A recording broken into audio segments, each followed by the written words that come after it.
Well, I can't, I'm not a military man. I don't like wars and nothing.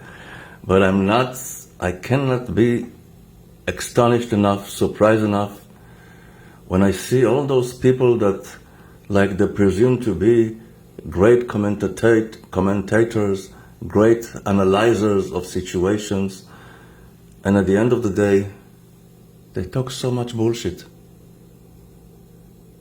They talk from all the information, everything that they have, it's from thousands and thousands of miles away. They're not in the field. They're not in the reality. They are living their comfortable lives wherever they are.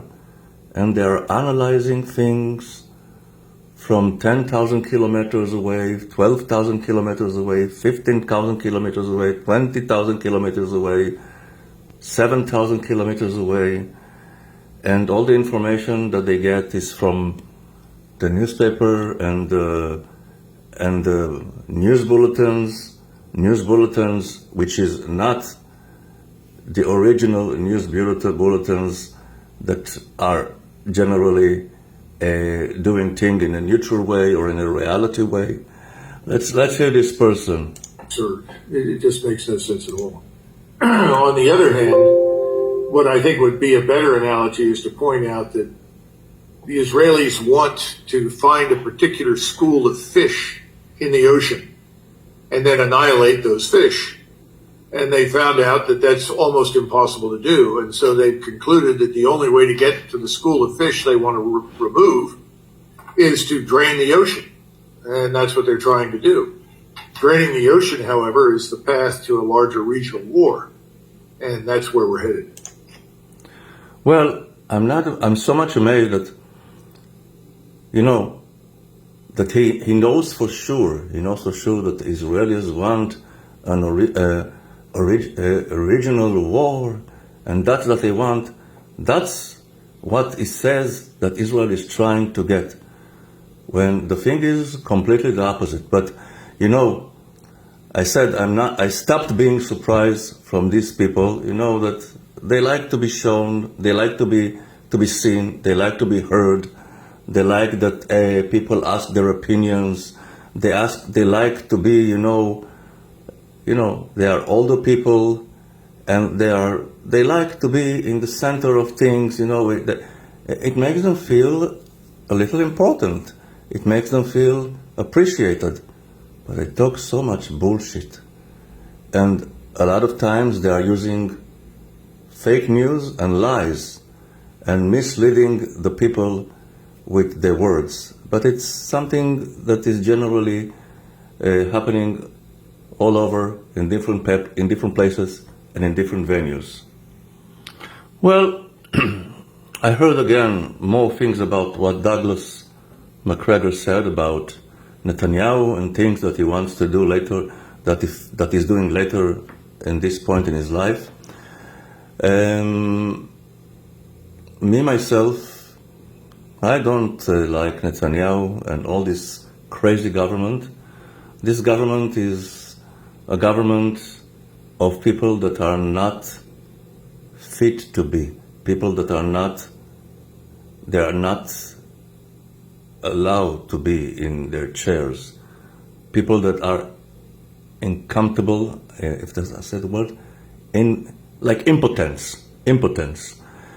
People that Bibi Netanyahu joined hands with them only because he wanted again to be prime minister.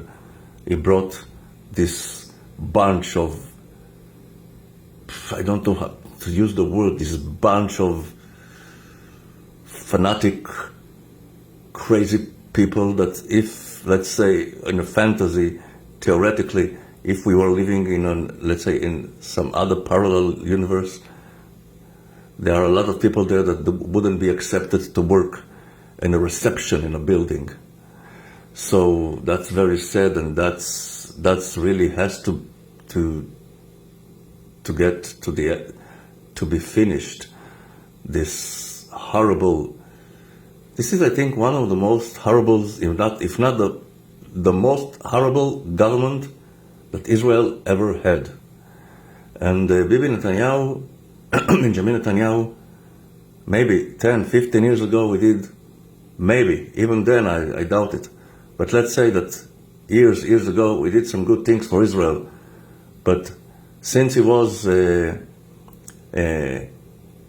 with accusations of different things, and there are, for several years, this trial and other things, the way that he behaves and the way that he joins people with other forces, it's always, first of all, his own interest above, like the interests of the Israel country. And it's horrible, this situation. They allowed him to, if he would go, they wouldn't do any trial against him. Just go. But he's obsessed so much with power, it's unbelievable. And the title here on Douglas McGregor video, Hezbollah revenge to Israel after IDF Beirut strike. Well, yeah, they shot at a few dozen rockets. Most that they hit was, an apartment there, a shop here, a building here, because there are no people, only military there. So they didn't kill no one. But on the other hand, Israel has deepened the strikes against Hezbollah and bombarded, annihilated, how to say the word, annihilated a few strategic places of Hezbollah, and they also deepened the strikes against strategic places of Hezbollah in Sidon. This is already a few dozen kilometers inside Lebanon. So people that are saying that Israel is afraid of Hezbollah, of course Israel don't want a war with Hezbollah.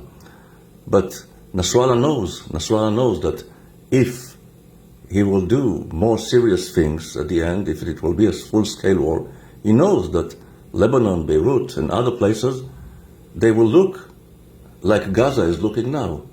And he doesn't also want that. And there are people from Lebanon and from this puppet government in Lebanon that are telling all time to Nasrallah, they are saying, don't start full war with Israel. Enough. Lebanon is enough in a bankrupt situation. Lebanon is in a torn up situation, is in a miserable situation. Don't make the situation so Lebanon will be destroyed completely. That's people from inside Lebanon are saying to Nasrallah. Okay, that's for now.